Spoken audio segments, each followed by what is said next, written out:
Hey, welcome to Remarkable Results Radio and podcast episode 419. Carm Capriato here, and we've got a panel discussion on technician mentoring and training. Here's a taste. The mentoring part of it for what we're doing anyway is if he's going to sell that high-end product, which is really what it is, and get a good but fair money for it, he's got to have the product to back it up. Yeah, he does. So he's got to have the technicians that have that technical ability that can keep up with the new factory scans that they purchase, or some of the other tool examples or techniques that we teach, or the logical processes. They feed one another.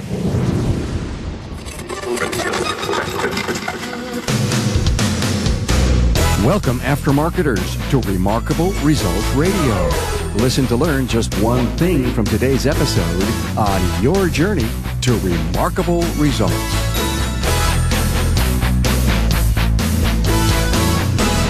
Hey, Carm here, and Remarkable Results Radio is proud to partner with Napa Auto Care and the upcoming 2020 Napa Expo. Now, do you want to keep up on the latest innovations in the auto care industry? Well, I'm sure you do. Then join Napa in Las Vegas, April 6th through 9th, 2020, to discover the latest innovations in the auto care industry. This is an event you just don't want to miss. Contact your Napa store to learn more. So glad to have you here on the Aftermarket Super Learning Highway, where we talk about the business of the aftermarket. And make no mistake, we talk big ideas here. If you're new to the Aftermarket's premier podcast, being a perpetual student is your highest professional goal. And keeping pace with business strategies and tech makes the podcast possibly your most personal learning tool.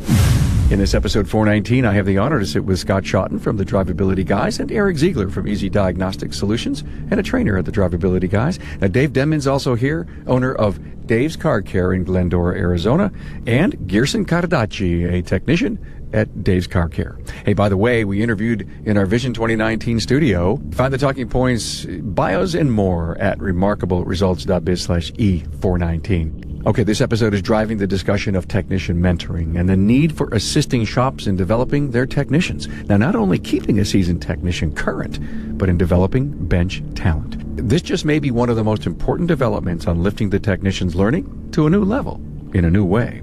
This discussion on how one training company is creating a new way to learn and bring accountability to educating our current and future technicians is here for you now. Hey, a warm welcome to, oh my God, look at this panel. Oof, man, you talk about a power panel. I'm here at Vision 2019 studios. I've got Scott Shotton, Driveability Guys. Hey, man, how you doing? I'm doing fine, Carm. How are you? Great, post-secondary trainer. And you know what's so really cool about Scott is it's just fresh off the press, episode 408. Yeah. Just last week, right? Yeah. Thanks for being on, man. Eric Ziegler's with us, Diagnostic Solutions and trainer for Driveability Guys and automotive seminars. Hello, man. Hey, how are you, Carl? Always been a great contributor. Thank you so much. We appreciate it. Oh, man. And Dave Denmon from Dave's Car Care, Glendale, Arizona. Carm, how you doing, everybody? It's a pleasure to be here. Yeah, and you know what? You're a long way from home, man. Made the trip several times here and came to the first Vision, changed my life, and it's just amazing to see what Jerry Holcomb and Doug Stoll did with their Vision 1992. And also with us is Gerson Carcache from Dave's Car Care. You work for Dave? Yes, I do. Great. I think you may be the benefit of our discussion here, right? Yes. Cool. Scott, you put this together. And there's something that you guys are doing that I think is really cutting edge in the industry. And I really want to talk about it because I don't think, frankly, Eric, I think you talked about it with me at Apex. Yeah, we broached the subject. In my Bob Greenwood interview when we were talking about creating a culture of learning in the shop. Yeah. I think part of the example came up with Dave's Car Care and the pilot group we have in Arizona, and we officially had the rollout for Vision this year with Easy Tech Mentors. So Easy Tech Mentors. Easy as in my initials. Yeah. Tech Mentors. The website is easytechmentors.com. Okay. I'm so intrigued. Tell me about it. It basically came out of a conversation with Craig O'Neill, who was a podcast alumni, I believe, and works for Autotex Me. And we were riding to Vision and had a long 6.5-hour drive. He was talking about how Bob Greenwood had been such a wonderful input in his life as a management coach and as a life coach. And I was kind of playing devil's advocate, and he was telling me about the advantages of having management coaching and raising your labor rate and having the right gross profit on parts, things of that nature. And I kind of sarcastically said that you can have all the management coaching in the world, but if you can't have technicians that fix cars, it's all for naught. So I had said what you need in conjunction with management coaching or management mentoring is technician mentoring. And if I could tell you the look on both he and Mike Prosciutto's face when I said it, their eyes got as big as pie plates, and they said, that's a really great idea. So that kind of planted the seed. I'd had a talk with Bob Hype about it, and earlier, maybe a year earlier or so, and it had kind of been in the back of my brain. And I was at Apex, it was Apex not last year, the year before, and we were at Oscars, having dinner with George Menchu and my wife, and unfortunately the late great Harvey Chan. And Harvey had said to me, are you going to relocate to Jacksonville when your wife retires? And Jacksonville, Florida is where we're probably going. And I said, yeah. And he said, well, you're going to do mobile in Jacksonville. I said, I haven't decided. And Harvey said, doing mobile in Jacksonville would be too hard, Eric. You need to train more, do more training. And I had coupled that, and I had told him about my mentoring idea. And Harvey was a great mentor to a great many of us. And he said, I think that's a great idea. So I had about 4 great ideas on it, and it kind of got the ball rolling. And fast forward to Mr. Gerson, when Dave called me up. Oh, wait a minute. Wait, stop there. Don't jump too far ahead. Dave picks up the phone and calls you, right, Dave? Yeah, I was up in Carson City, Nevada, and I interviewed Gerson. It was thinking outside the box, got a resume on Sunday night. Looked at it, talked to Gerson Monday morning, and my question at the end of the conversation was, where are we having dinner Thursday night? And he kind of said, well, how's that going to work? You're in Carson City? I'm in Phoenix. I said, I'll be in Carson City Thursday night. So I jumped on an airplane, went up, sat down, had dinner with Gerson. I'd already spoken to Eric about it. When I got done, I said, okay, I've done my job. Wait a minute. You do yours. The phone call with Eric went like how? Hey, I'm interviewing this guy, and I've got all my skill set used up, and you need to talk to him from the technical side. We traded phone numbers around, and he had a conversation with Gerson. So you did a small interview with Gerson. Very reluctantly, I said to Dave, I'm not an HR department. I don't know anything about interviewing people. That's really good. Dave is rather a persistent individual. He doesn't take no very easily, and he says, I want you to do this. Will you please do this for me? And I was like, no, I really don't want to do this. And he says, what is your reluctance? And I said, what if the guy turns out to be a dud? And Dave said, in very Dave fashion, he says, in 38 years of being in business, Eric, I've hired my fair share of duds. You get a free pass if he ends up being a dud. Will you please call this man? So he gave me his number, and I called Gerson, and we had a conversation that was about 45 minutes long when I was on a long trip back from a mobile job. Did you know that you were on the spot? No, I didn't. Oh, really? Seriously? You just figured you were getting a call from Eric Ziegler to talk what? He's like, who? Well, just interview. I didn't know exactly who he was. Oh, okay. All right. Well, but you were getting a second interview, and you were getting it and you knew that he was a trainer tech, right? Mobile diagnostician. I don't remember if you mentioned that he was a trainer. By the way, okay, we can argue all those fine details, but let me ask you this question. How did he do? He did. As an interviewer. Oh, he did very well. Oh, good. Are you excited to know that Dave cared at this highest level to bring Eric in the mix? And when he got done with you on the phone, I'm sure you picked up the phone, talked to Eric, and then called Gerson and then offered him a job. I'm sure how this all happened within a few days, because you were going to Carson City, right? I was in Carson City. Oh, you were there? I was in Carson City. Okay. But how this occurred was when I was talking to Gerson at the dinner, we talked about goals, okay? And the goal was, in 5 years, I want to be a master L1 certified technician. And I said, that's a program that we can provide you the opportunity, everything. And then Eric picked it up one further, and he said, well, where do you want to be in 10 years? He says, I want to be working for the guy that made me a master tech in 5 years. As I remember the conversation, I asked a couple of cliche questions at the end of the phone interview with Gerson, and I full disclaimer was like, I'm not an HR guy. I'm just a technician talking to people. Dave asked me to call you, and I said, can I ask you a couple of questions? Where do you see yourself in 5 years, and where do you see yourself in the next 10 years? And he said, 10 years, I want to be working at the same shop. I'm tired of moving my family around. I'm tired of traveling around. And I said, what about in 5 years? And he said, he paused, if I remember right, and said, I'd really like to be an ASE master technician in 5 years. So Dave, when I talked to him, Dave said, what else did he say? And I had this stuff kind of scribbled on the back of an envelope as I was driving down the road. And I asked him where he wanted to be in 5 years, where he wanted to be in 10 years. And he said, what was his response? And I said, in 10 years, he wants to be working for the same person. And in 5 years, he wants to be a master technician. To which Dave's response was a long pause and said, well, in very Dave Denmon fashion, he said, you got enough time? Do I got enough money to make this man's dreams of being a master technician come true? And I was blown away. And I said, if he's got the skill set and he has, the wherewithal to hang in there and stay in there and keep his head down and work hard, I think he's got what that intangible thing that you can't put your mind, that you can't identify to. I think his heart's in the right place. And Carm, you have to understand, this is just part of the journey that we've come together with Eric and Scott and myself, because what was it, Vision 2014 we met, or 2012? When you did the 13 or 14, I'm guessing. I've been to Vision, and I've only taken one technical class, and that was these gentlemen's class on common sense approach to drivability performance.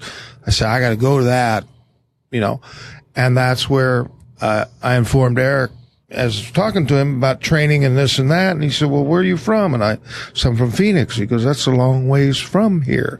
I said, well, they make airplanes.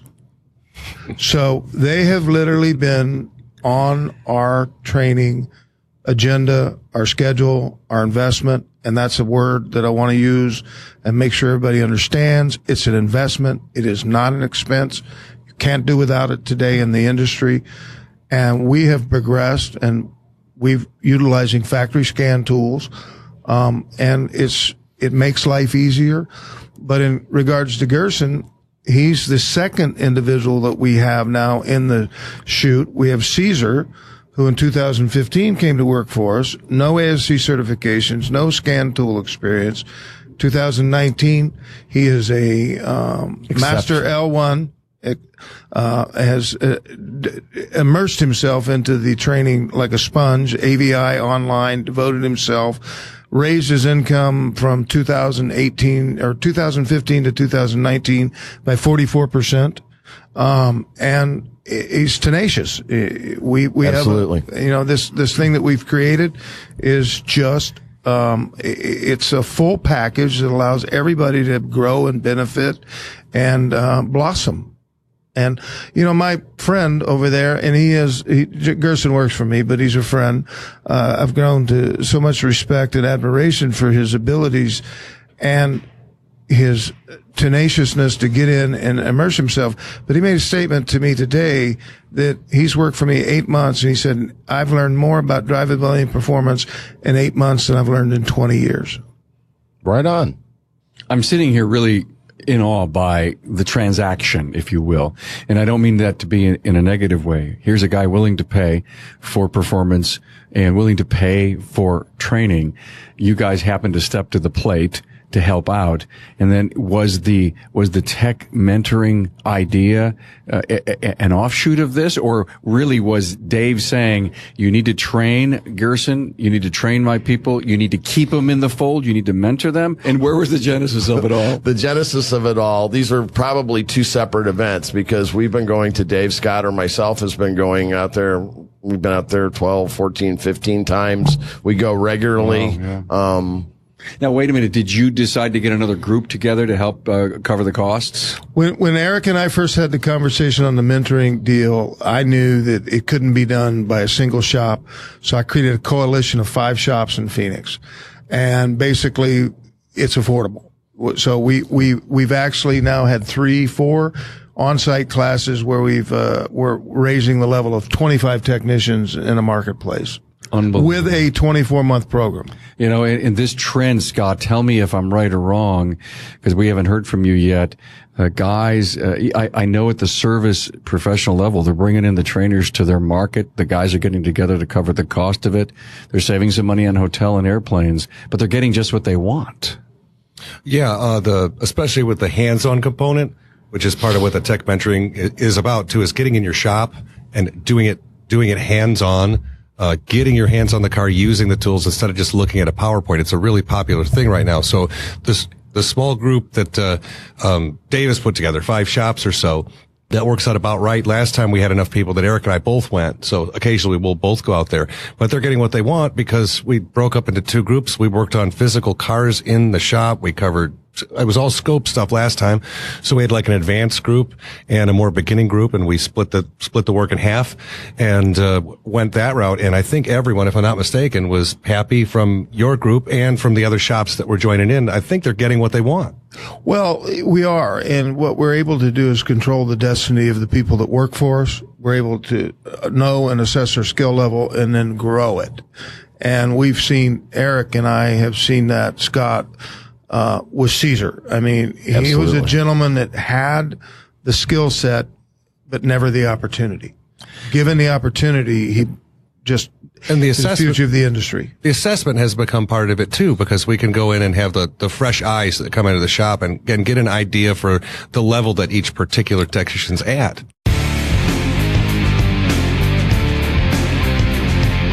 Hey, Carm here to highlight why the Napa Auto Care program may be right for you. Let's talk about warranties.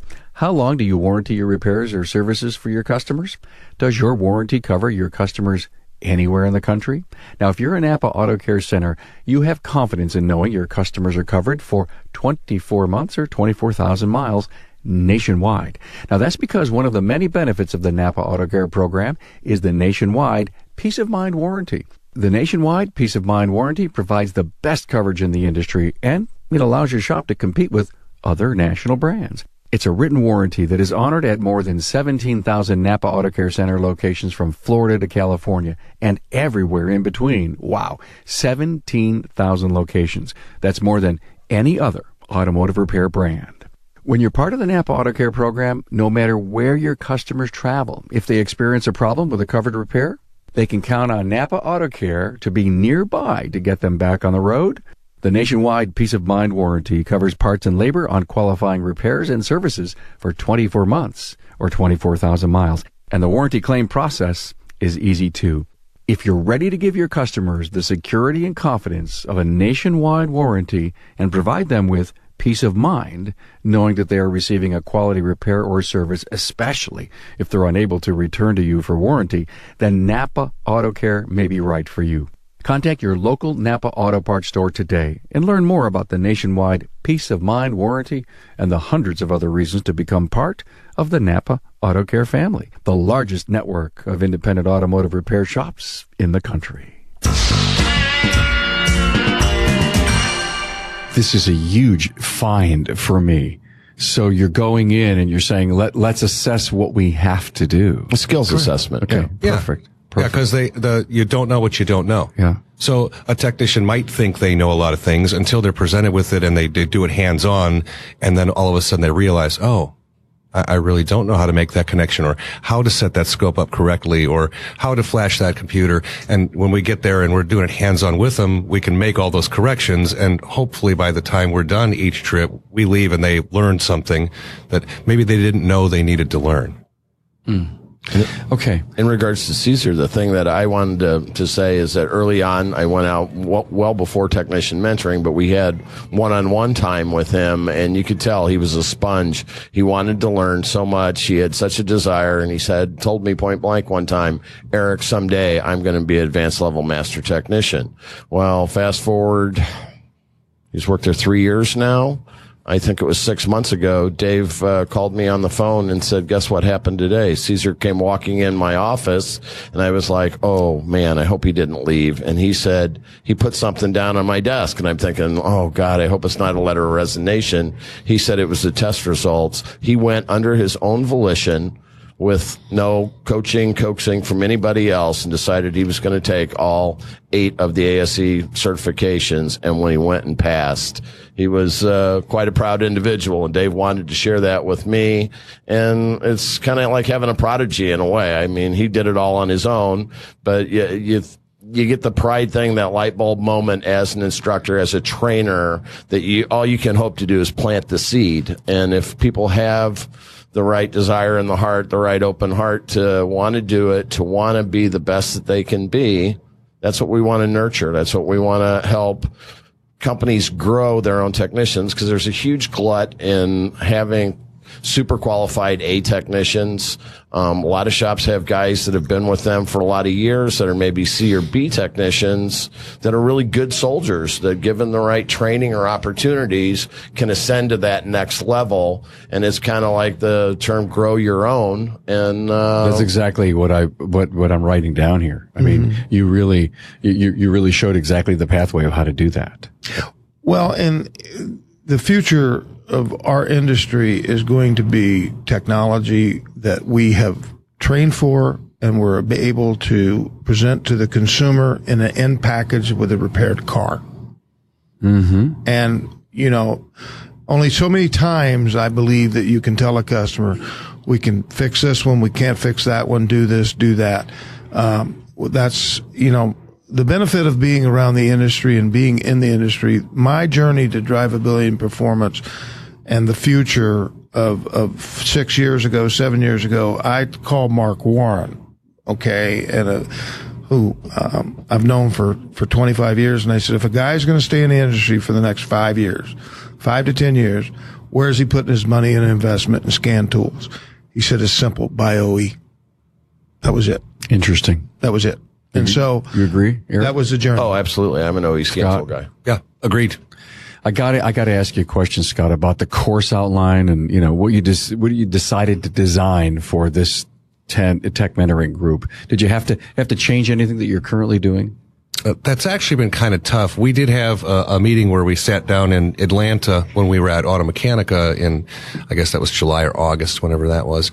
And we tried to put down on paper what a structured curriculum, month by month or every other month if we do web meetings in between or something like that. And we tried to put it down in structure, but we haven't really followed it to the T yet. It's still a work in progress. And the reason for that is, with the assessment component, is we might go into a shop and realize that we're not going to jump right in with a picoscope class. Your guys might need a basic electrical class first, right? Or we might go in the shop and they just got a brand new scan tool and they're excited to learn that particular tool. We might as well take advantage of that while they're still fresh, right? You just got the Ford IDS.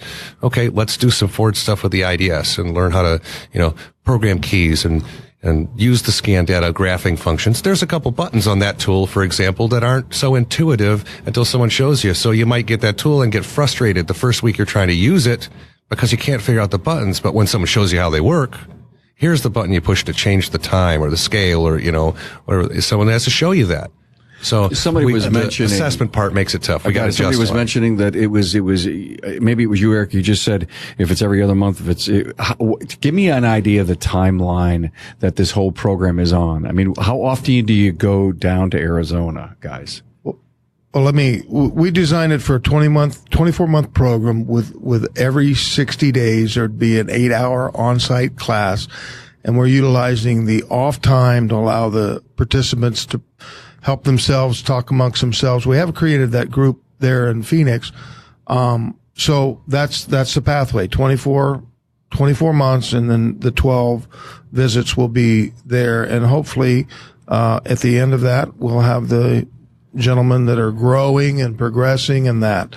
And I think that, what we've learned is, if they're trained in the diagnostic procedures and they have the equipment, and Scott said a key thing, if they know the navigation, that's half the battle. And, so that's where we're participating. But we are getting feedback from all the garage owners. We had one that was a little testy. We had him come in, sit in on the meeting, and lo and behold, first thing he said walking out the door is, I want the guys for 2 days when they come to my shop. next time. So we're seeing people are seeing value. And it's only fair, probably. Oh, absolutely. And two things that I would add is that Scott and I and myself, our training is very logical based. There's a lot of stuff. A lot of trainers have a lot of super high technical content about things. I think the niche, at least speaking for myself, that I've carved out in the automotive training industry is, a common sense approach to, rather than, throw the baby out with the bathwater, to actually, there was somebody sent me a quote. Joe from College of DuPage said in my automotive seminars class a week ago in Rockford, and he sent me a quote by email, and it was a quote from Henry Ford, and it said, "Thinking is one of the hardest things to do in life. That's why so few people do it." And it's really, when you actually go around the industry and you see some of the failures we see, the critical thinking is a lost art. So I think we start there with that logical process, which is where we met Dave.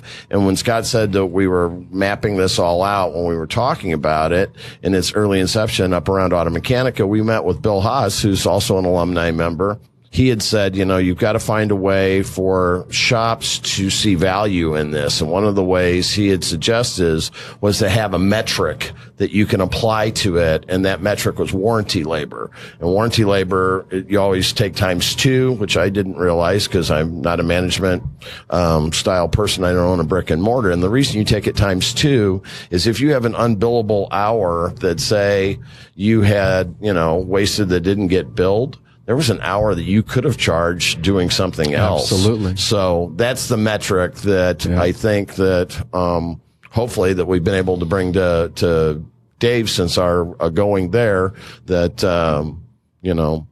that his warranty labor has gone down and his average ARO has gone up. And I know he's a terribly successful shop in the Phoenix area. So I don't want to take all the credit for any of that, but I think that that's one of the benefits that on the management side that shop owners will see by doing this, by having smarter technicians to clear more cars. But as Bob Greenwood said in our interview at Apex, you have to create a culture of learning. And I think that's ultimately what Scott and I are trying to do with this, is to plant the seeds of learning and not only do the hands-on and the presentation style when we're there, but to create a group. And our goal is ultimately to have a national group, to where if we have a group in Arizona, a group in Cincinnati, a group in Jacksonville, Florida, that we can have a Facebook room, a Skype room, something along those lines, so those technicians can network the same way we did at Vision. And there's strength in numbers. It's not totally open. It's a closed room.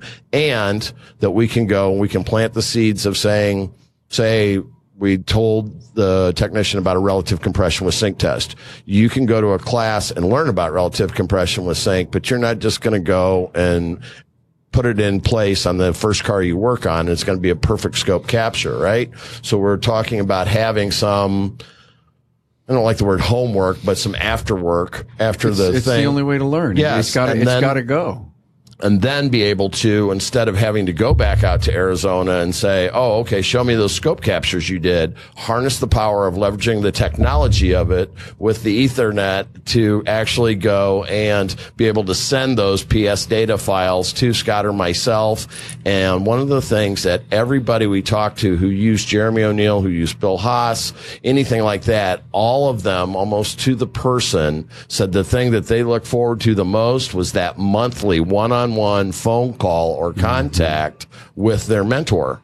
So we're going to try to have a component to where we can have either a GoToMeeting, a Slack, a Skype, something that we can do that where we can actually go and say, hey, let's look at those waveforms while we're, working with the technician. And if they still can't get it and they're on the car and it's a laptop-based tool, we can use TeamViewer and log in. Okay, so Dave, from your perspective, I loved what Eric said, that there's follow up and follow through. And I want you to tell me, what do you think about investing in not only this product? I really want to know from trainer's perspective, from the technician's perspective, and the owner's perspective. We've pretty much we could go on for an hour and talk about this, but I think we got the essence of what you're doing. From your perspective, putting the mentoring program together and spending additional time, you're willing as a shop owner to invest in that mentoring piece, yes? Oh, absolutely. I mean, and you said the key word, it's an investment. It's not expense. We're benefiting, on the field, in the field, day-to-day operations with quicker diagnostics, accurate diagnostics, more satisfied customers. We're known in our community as the go-to guys that can fix it. We've talked about Caesar. We've talked about how he's progressed. I'll give you one vehicle, diesel, Ford pickup that'd been to 5 shops. The guy spent thousands of dollars on it, wasn't repaired, still doing the same thing. The repair bill left, it was $1,450, and there was not a part on the car. We fixed the broken wire. You're satisfied with how the program is progressing. You're getting value from it. Did you implement that metric, that warranty metric at all? Oh, yeah. And? It's down 40%, 45%. Okay. So it's working? It's working. I mean, but it's constantly refined. I mean, as we go on, they see the struggles. We listen to the other garage owners and feedback. But that is one of the benefits of working in this arena with these gentlemen is these technicians get to know their trainers and they get to know their mentors and they feel comfortable and they've got a place of familiarity that they don't have to apologize. They don't have to ask questions. Hey, I'm in the midst of this. I'm in a struggle. Here's the files. What do you think? I'm going to step outside the box. Come back, coach. Show me where you want me to hit the ball to. It looks to me, Scott, like there's no set curriculum, because when you do the assessment and you figure out where you need to get and go, and you've got 25 guys in the group and you've got mentoring at all different levels, you guys got to almost be, nimble on your feet as you move through this. Yeah. Well, the first time we went out, Dave flew us both out, and this is before the tech mentoring thing was really going on. I forget what year that actually was. But he kind of surprised us because the first day we were there, he's like, all right, I just want you guys to wander around and observe my operation.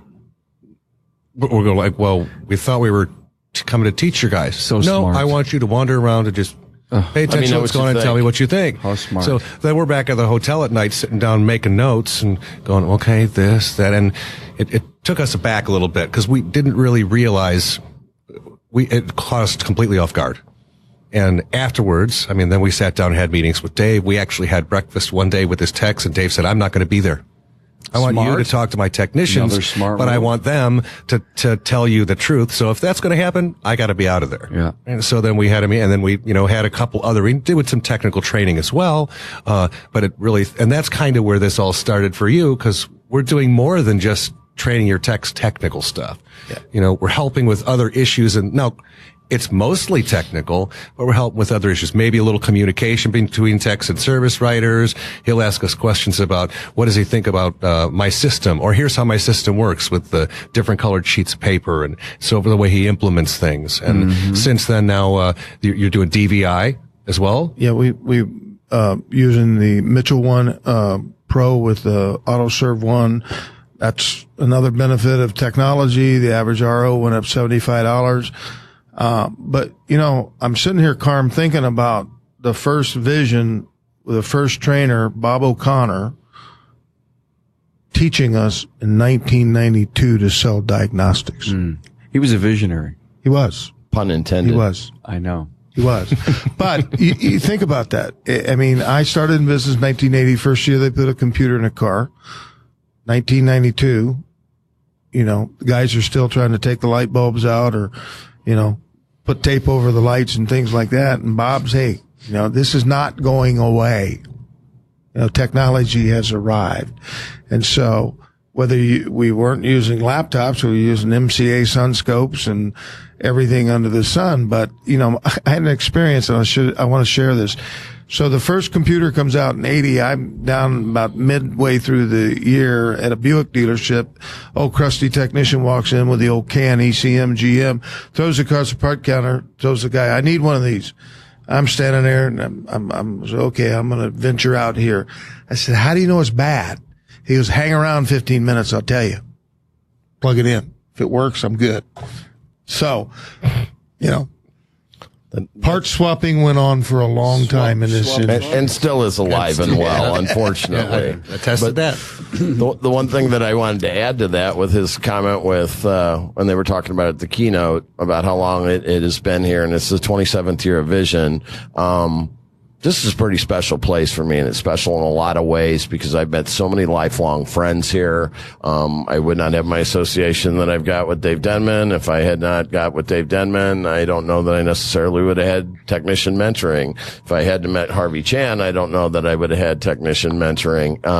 It's a really special place that I've met really special, super generous people. And one of the things about going to Arizona when, before tech mentoring, we never knew what we were going to do. I actually went to Arizona once, and it was the second week in December. I worked Friday at the shop, and it was Saturday, and Dave and I had dinner Friday night, and he usually details what he wants the next day, and he didn't say. We met for breakfast Saturday morning. We got to the shop, we're walking around. He says, "Come on. So what do you want me to do?" And he said, "I want you to go with me. We're going to take a ride." I said, "We're going to take a ride? We got a car we got to test drive?" He goes, "No, you and I are going to have some fun." And I go, "Okay, we're going to go hit golf balls. We go in the shooting range. What are we doing?" He goes, "You'll see." And we went down to an area where he has an annual Christmas party every year. Dave has a coalition that actually feeds the homeless once a month, and we gave out 75 bicycles to needy people at Christmas. And it was a pretty cool thing. It was a pretty I don't know, out of the box thing that you don't see from a lot of people. And he said, "Now, wasn't that more fun than training some technicians? Let's go back and let's talk some shop. Let's learn some people, some stuff." So, Dave is one of many, many generous people that attends this conference. We've seen the generosity in the story of Stormy. You know what I mean? We've met so many outstanding people, so many young, talented people. We're happy for this year for this to be Gerson's first time attendee, and he is one of 536 people. Yes. So you're on, baby. So tell me a couple of things. First of all, what do you think of Vision so far? Oh, I love it. It's a great experience, and I've met a lot of great people. And like Eric was saying, you build relationships, whether it's with mentors, shop owners, other technicians. So you may not know it, but you're building lifelong friends. Yes. And you're going to have to figure that out here in a few years, right? Yes. Cool. Now, let's talk about, first of all, is this the first time you've heard the behind-the-scenes story of how this whole thing started? No. Okay, so you know the deal, right? So let me put you on the spot. Is it working? Are you having any fun? What are the rest of the guys saying? Yeah, I'm having fun. Are you learning anything? I'm learning a lot. Right answer. When I think about it, Carm, I went from being what everybody knows as a mechanic to a technician.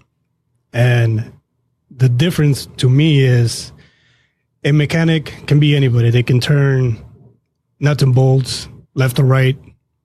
A technician has to know how tight the nut has to go, or if it's too loose, if there's a torque, if it's connected to a wire. So it becomes more technical, and you have to pay close attention to what you're doing. And then you become an electrician, and there's a lot. It's not just about the nuts and bolts. Are you in the mentoring program? Is he in the mentoring program? Absolutely. Oh, absolutely. Okay, tell me about that. I mean, what do you like about it? The camaraderie. Okay. And these guys take time from their lives to come and teach us, and the time and the patience that they have to teach each one of us about the trade, it's just amazing. And I love it because you're walking right behind them in their footsteps. So what they learn, they're passing it on. And, Caesar's putting it in practice. I'll be putting it in practice. And, hopefully I keep coming to Vision. And who knows, maybe I'll be a speaker or... Whoa. something. I don't know. Whoa. The opportunity is big. One man gathers what another man spills. Yes, and you know what?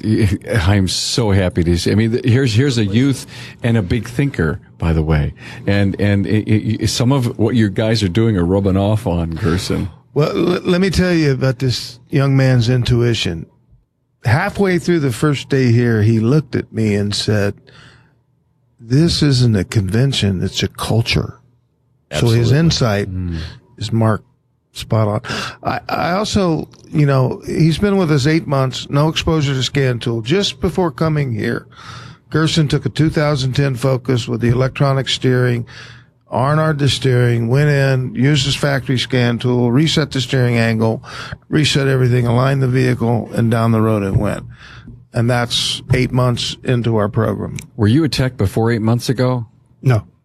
I mean, this is even more special. He was a mechanic. I mean, he worked on vehicles. Okay. He worked on vehicles. Okay. All right. He didn't work at a Kmart or whatever selling suits. No. That's what I thought. He's an industry professional. He was a Walmart greeter. No.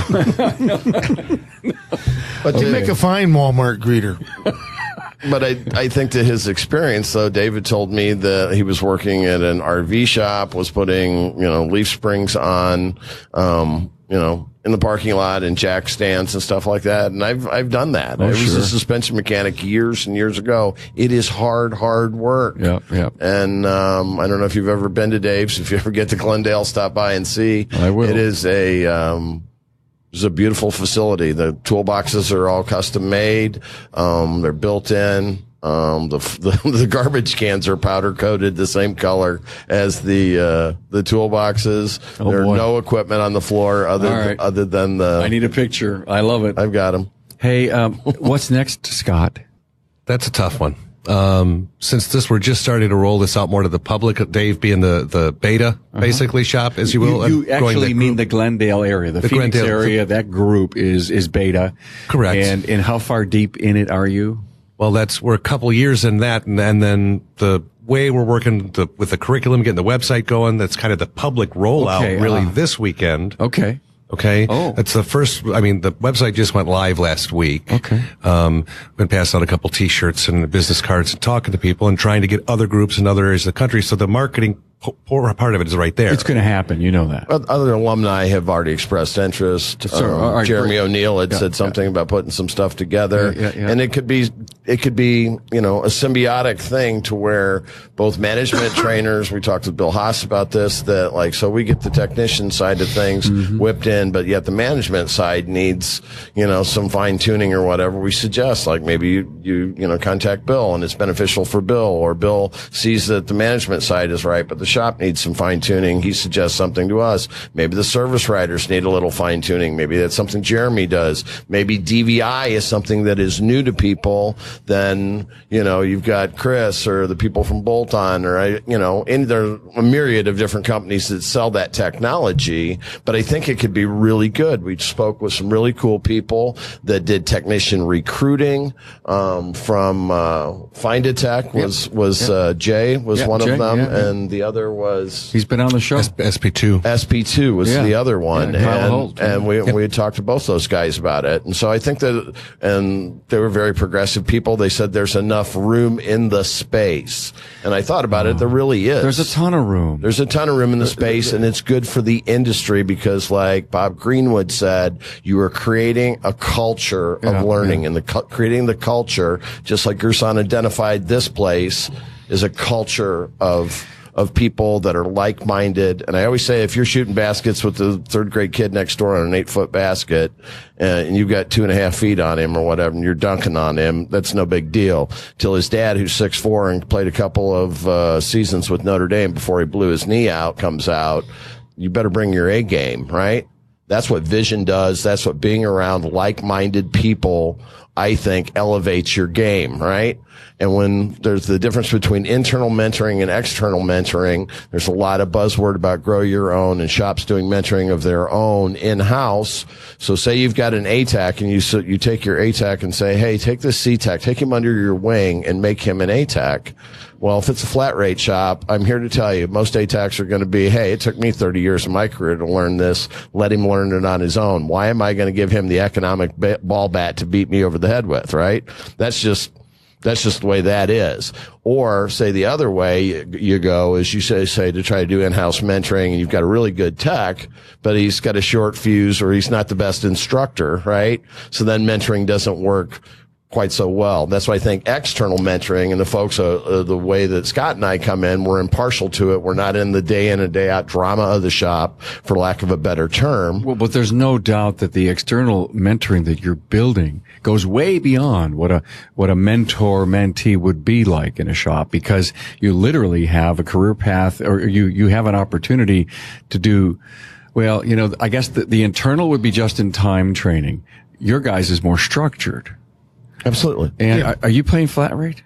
Yes. Okay. And it works. Is that the reason you wanted to go external mentoring? Because you couldn't find the right guy inside to do it?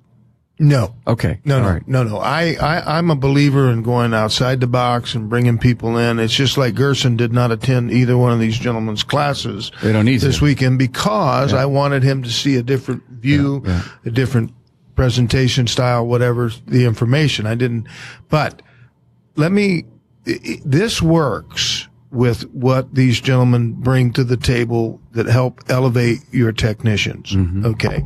But you have to have the front office in queue, ready to go, and be able to stand in front of the consumer for the technician and explain why we're charging these testing, these analyst fees, why it's important that I can't take your car out, have the guy read the code because you've been to 5 shops, you've spent $2,000, and now you want me to fix it. This is where we start, and this is what we need an approval up front.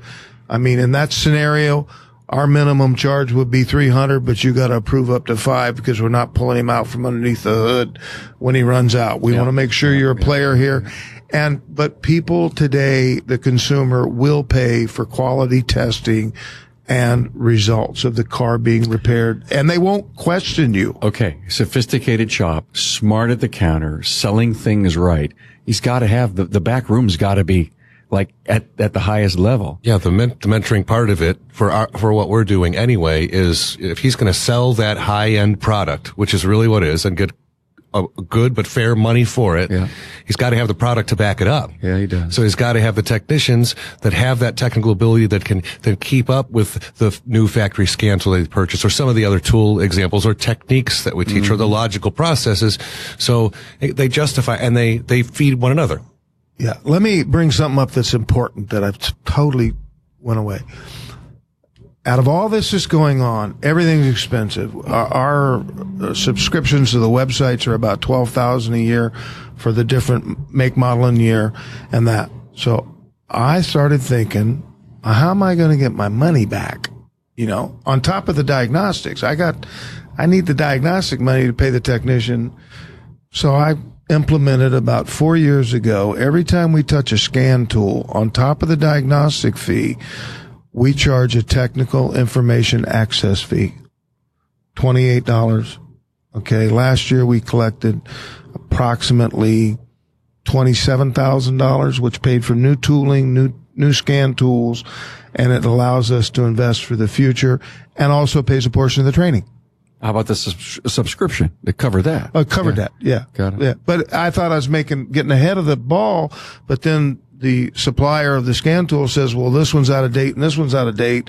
So, what you normally were paying your $10,000 for down today, this year's $17,000, but you got the money. Who else is doing that? That's also, if you look back at other like shop, again, I'm not a shop management trainer or anything like that, but you look at like, shops that put like an environmental fee that is a percentage that is paying for your oil filter crusher, your oil filter disposal, shop waste supplies. oil, shop supplies, that kind of stuff, chemicals, and then that is added on in a metric in every work order. And Dave just took that same principle and did it very smartly. Yeah, the software allowed us to put the line item on the bottom. Yeah, got it. Yeah. So, but again, this is all about the end user, the consumer. And when you're able to satisfy the consumer and give them what they want disguised as what they need, then it's a home run. Well, I've been so inspired by this. Would you guys come back in say in a year and where are we? Let's do an update. Sure. Absolutely. Right. Could we do that? I challenge you to interview Caesar at ATE. Oh. He's the gentleman that started 4 years ago that's now the master that this gentleman stepped into his footsteps. I'm not going to be at AT. Okay. Oh, okay. Well, we can do We'll figure it out. We'll do it. We'll do what we have to do. Any final words? Maybe if I could plug the website. Sure, go ahead. Easy as in my initials, Tech Mentors, mentors.com is the website. And anybody who's interested, anybody who's got any questions, we'd love them to reach out and get a hold of us and have a discussion about this. And we'll see where this goes. I just, like I said, I always feel like I'm kind of on hallowed ground here because we have so many special people. We talk about the Stormy influence of Stormy Gashi when we went, and so much money was raised for that young girl, and she ended up not needing a pediatric heart transplant. We have another individual here today who is a technician student who he may not like this, but I've dubbed him the 40-year-old virgin because he's a military member, served his country proudly in the Marine Corps, and I don't know what industry he came from. Scott could probably tell you that a little bit more, but he was a displaced job worker. And in our industry where we have people that are running for the door at age 39 or 40, and we can't get 18 and 20-year-old people into our industry at 38 or 39 years old, he entered the auto technician program at Kishwaukee College, where Scott is an instructor, and Scott was able to place him with Marty Fay with Motorworks, who's a really quality guy who's nurtured a lot of technicians in the DeKalb area. And he said to Scott, I really want to come to Vision. I'm coming to Vision, one way or the other. I've saved all my money. I'm going to come to Vision.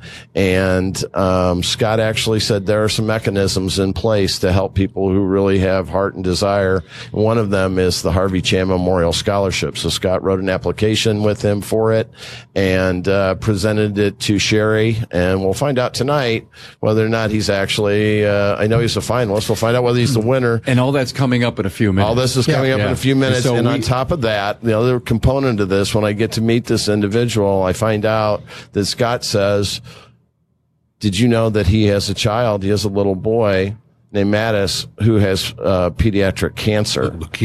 Leukemia. And Scott very generously had said that he is going to, if we raise the $5,000 for this GoFundMe page that Scott has set up for this little boy, Scott is going to shave his head. And we talked to Sherry about it, and Sherry said, there's no solicitation policy at Vision. And we said, hey, we want to be within our lines on this. And she said, you can do whatever you want. I'm here to tell you that we've had an outpouring of love here at Vision for this child. There was an individual that just handed me several $100s cash leaving Scott's class, did not want to be noted, he said, here, give this to Scott, is what he said, get it to that little boy. So Vision cares. There's a lot of big-hearted people here. A lot of people bash our industry and wouldn't want their kid to work in it. I am very proud to know people like Gerson, to know people like Caesar, to know people like Dave who care enough about his people, and not only just care about the people who work for him, care about the people in his community, to give out 75 bicycles every year at Christmas, to once a month go and feed people who are less fortunate, to feed the homeless. I've known Dave to go through McDonald's and say, how long would it take me to make 100 cheeseburgers? And they go, what? And he's like, you want a cheeseburger? He says, no, I want 100 of them. Can I get 100 fries too? And could you bag them all up for me? And they said, how long will it take? Well, it'll take 25 minutes. I'll be back through. Peel off a couple $100, pay for the McDonald's, and then go to a seedier part of Phoenix where, because it's so warm and it's a problem everywhere, that people live on the streets, and Dave has been known to hand out McDonald's cheeseburgers and French fries and bottles of water to people. So that's the kind of people you meet around here at Vision. God bless you, Dan. Hey, guys, thanks for being here. Thanks, Carmen. Thanks for being on board to listen and learn from the premier automotive aftermarket podcast. Until next time.